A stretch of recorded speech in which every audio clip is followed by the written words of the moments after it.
You're watching The Pulse on the Joy News channel on Multi TV. Now, involve communities in development planning. That's the verdict of civil society organization Send Ghana to the local government ministry on the assent of communities for the district development facility.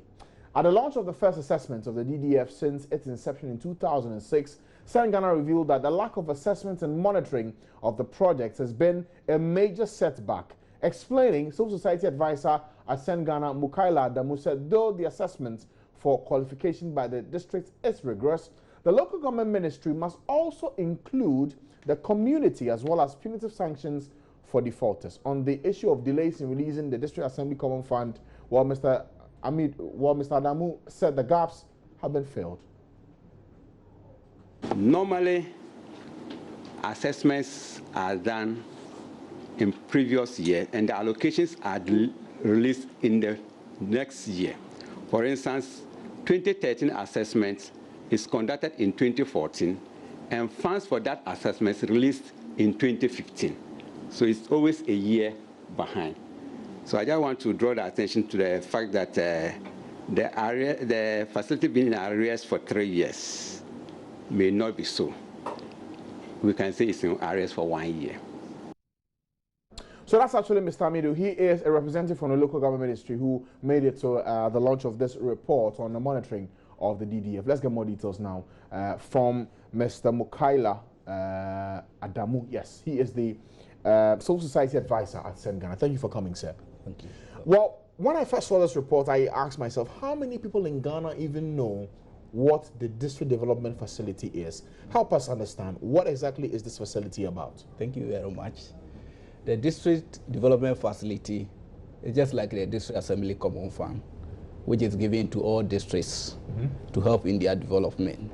But unlike the District Assembly Common Fund, which is given to all districts, no matter what, once you qualify as a District Assembly, you are given part of that resources to undertake development. The District Development Fund is a bit different. It's based on performance. Before you assess the fund, you need to qualify for an assessment, which is conducted by Ministry of Local Government. So it's not automatic that once you are a District Assembly, you get the funding. You need to pass. And the assessment is basically based on their mandate. So it's not something different. If you fail the District Development Facility assessment, it means that the Assembly is not performing its duties because they are just assessed based on their normal functions. There are two main stages of that assessment. First, you need to meet what we call the MC, which is the minimum condition for you to qualify for the District Assembly Fund. And those minimum conditions are areas like planning, budgeting, procurement, and the functionality of your assemblies, your district development planning units. Okay. So they are assessed on that. And if you fail any of the indicators for the minimum condition, it means for that year you have failed district, you have failed the FOAT assessment. And for that matter, you are not going to get the district development, district facility, development facility, at least for the basic and the performance grant. Now, this alone tells me something, two things. That one, if any district fails this assessment, it means one, they are not performing their function properly. Exactly. And secondly, they did not even qualify to even get this facility in the first place. But there's some 20% of the grant which will be given to the Assembly for capacity building. So for the capacity building component of the grant, whether you qualify or not, you'll be given. You'll be given. And when they say capacity building, what does that mean? Yeah, basically they do capacity assessment during the FOAT assessment to identify capacity needs of the Assembly. And then based on that, some specific amount, 20% of the grant is given to you to help in building your capacity to be able to perform your functions very well. Okay, this is quite a good thing in terms of development of these districts. But tell me something, for Send Ghana, I know that anytime we mention Send Ghana, the first thing that comes to mind is District Assembly's Common Fund. Yes. Why the shift in focus now to the DDF? Yeah, we've done a lot of work with the District Assembly Common Fund. And after some years, we decided that we should look elsewhere. And like the DDF, as I indicated, this is performance-based grant. It's not something for free. And we realize, like we were just saying, how many people are aware of it. So if Assembly for one or two reasons, fail to qualify? How many of the citizens in that district are aware of it, and therefore holding them accountable? So we decided that once we've done a lot of work with the District Assembly Common Fund, for instance, we talk about the 2% share of the District Assembly Common Fund for persons living with disability. We've done a lot. Even the deduction at source, we've done a lot. So we thought it wise for this time to also look at this.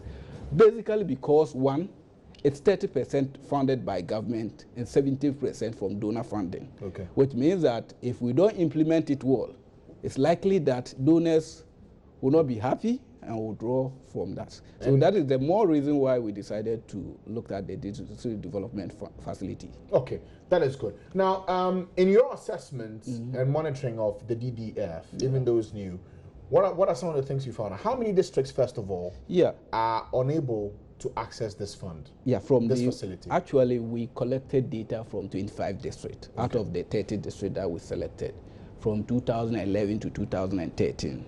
And it was only one district that failed to access the fund in 2011. That's the Nadoli district. Nadoli district? Yes. What was the reason for it? It means they failed the minimum conditions.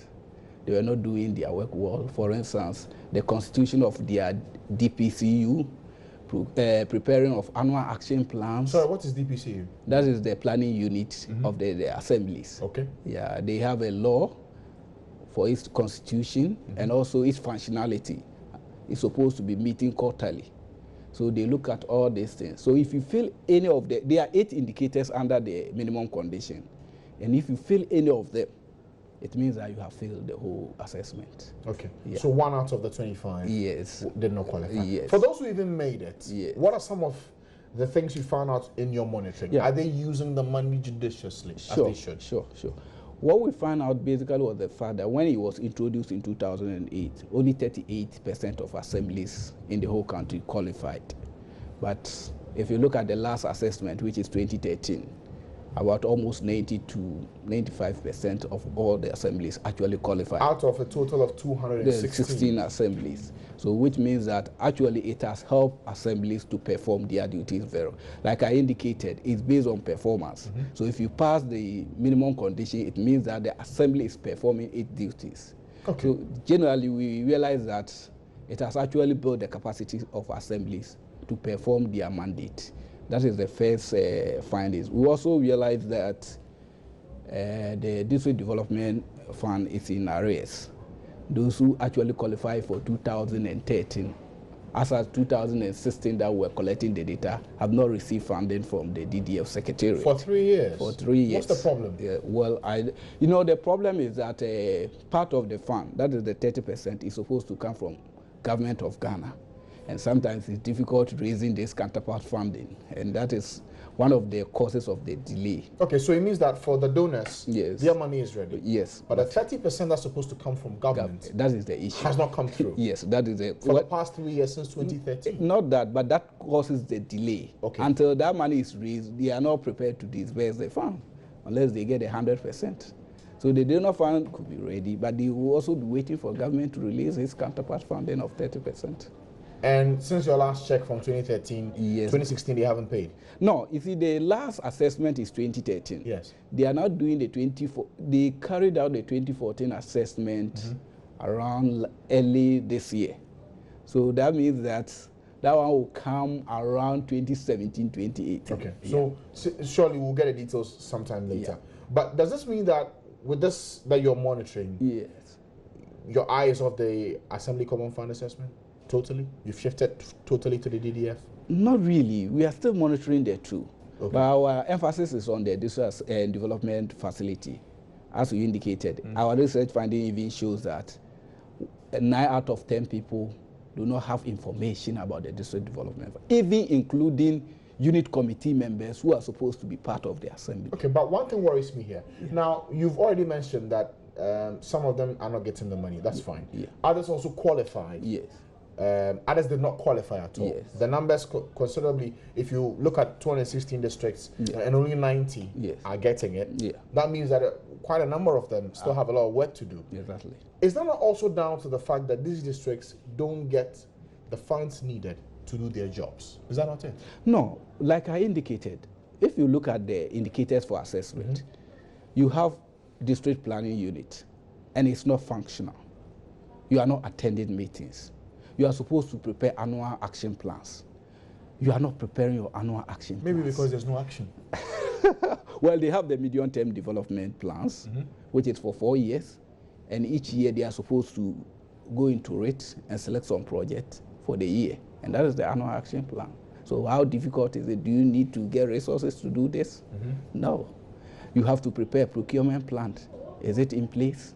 So these are the basic things. The General Assembly needs to meet every year, 3 times in the year. Are they meeting? All these things are just small things that they need to do. Okay. Now, since you've been doing the monitoring, I think you're best placed to answer this question. Every district is supposed to be that vehicle that drives development in every community. Sure. Are these districts doing that? That is the point. They are actually not involved. Yes, to some extent they are undertaking a lot of projects in the districts, but as to whether they involve the communities in the implementation of the project is another problem. How is that so? Yes, because the assemblies claim that they involve communities. And when you go further, what they tell you is that, yes, during the preparation of the medium-term development plans, communities are consulted. So all the projects in the medium-term development plans are from communities. That is just one aspect of it, because that is just selection of project. What about after that, and you prepare your annual action plan, and you are to implement a project in a community? Are they aware? Do they know the contractor? How much is involved in the project? Do they know? Even the selection of the sites, are they involved? That is the question that we need to ask.